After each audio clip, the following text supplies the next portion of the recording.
পাখিদের যত্ন পরিচর্যা কিভাবে করবে, তার সঙ্গে পাখিদেরকে ডিম বাচ্চা করানোর জন্য কি করবে। তো আজকের এই ভিডিওতে দুটো পয়েন্ট আমরা একসঙ্গে কভার করব। আশা করছি ভিডিওটি পুরোপুরি ওয়াচ করবে। তো চলো শুরু করি। সবার প্রথমে আসি পাখিদের যত্ন পরিচর্যা নিয়ে। তো দেখো, প্রথমত পাখিদের যত্ন করার জন্য সব থেকে মেন জিনিস হচ্ছে খাঁচা পরিষ্কার রাখা। দেখো, অনেকেরই আমি খাঁচা দেখেছি যারা আশেপাশে পালন করে, অথবা অনেকের ভিডিওতেও দেখেছি যে তাদের খাঁচা কিন্তু অনেক নোংরা হয়ে থাকে। এই নোংরা পরিবেশ থেকেই কিন্তু পাখিদের অনেক রোগ হয়। এই কারণে পাখিরা কিন্তু ডিম বাচ্চা করে না, পাখিগুলো মারা যায়। তো অবশ্যই পাখিদের খাঁচাকে পরিষ্কার রাখো।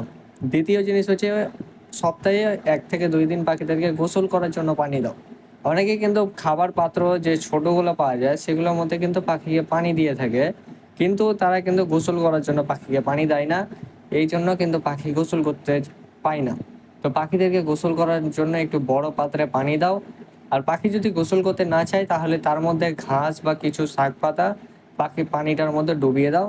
পাখি কিন্তু অবশ্যই গোসল করতে নেমে যাবে। তৃতীয় যে জিনিস আছে, যদি হাঁড়িতে বাচ্চা থাকে, দেখো অনেকের পাখি কিন্তু ডিম বাচ্চা করে, আর হাঁড়িতে বাচ্চা থাকাকালীন অনেকেই কিন্তু হাঁড়ি পরিষ্কার করে না। পাখির হাঁড়িতে যদি অতিরিক্ত ময়লা থাকে তো অবশ্যই হাঁড়ি পরিষ্কার করবে। যদি ডিম থাকে তাহলে কিন্তু করতে যেও না। ডিমগুলো ফুটে যাওয়ার পরে কিন্তু তুমি হাঁড়িটা পরিষ্কার করে নেবে। আশা করছি বুঝতে পেরেছো। এখন আমরা কভার করব যে পাখিকে ডিম বাচ্চা করানোর জন্য কি কি করা যাবে।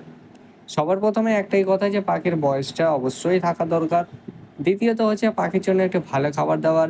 আর খাবার দাবারের মধ্যে কিন্তু অবশ্যই পাখির খাবারের মধ্যে ক্যানারি সিডটা লাগবে। তৃতীয়ত যে জিনিস আছে সেটা হচ্ছে এগ ফুড অথবা সফট ফুড।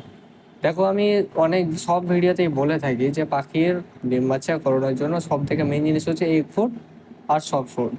এগ ফুডটা কিন্তু মাস্ট বি লাগবে। এটা তোমাদের পাখির কিন্তু মুডে নিয়ে আসছে, এটা অনেকটাই কারণ লাগে। আবার পাখি যদি বাচ্চা হয়ে থাকে তখনও কিন্তু এই জিনিসটা লাগে, পাখিদের বাচ্চাকে দ্রুত বড় করার জন্য। আশা করছি বুঝতে পেরেছো। আর কিছুদিনের মধ্যেই এই চ্যানেলের মধ্যে আমার ভিডিও আসবে পাখির এগ ফুড সম্বন্ধে। অনেকের পাখি কিন্তু খেতে চায় না, ওই ভিডিওতে সেটাও বলবো। আর তার সঙ্গে এগ ফুড লাইভ প্রুফ মানে খাবে সেটাও দেখাবো ক্লিপ। তো আশা করছি ভিডিওটার জন্য তোমরা অপেক্ষা করবে। আর দ্বিতীয়ত, এটা আমার সেকেন্ড চ্যানেল, অবশ্যই সাবস্ক্রাইব করে রাখো, এতে শুধুমাত্র লং ভিডিওগুলো পাওয়া যাবে। তো কেমন লাগলো আজকের এই ভিডিও কমেন্ট করে জানাতে ভুলবে না। আর অবশ্যই চ্যানেলটিকে সাবস্ক্রাইব করবে, ভিডিওটিকে লাইক করবে। দেখা হবে তোমাদের সাথে পরবর্তী ভিডিওর সাথে। Thanks for watching.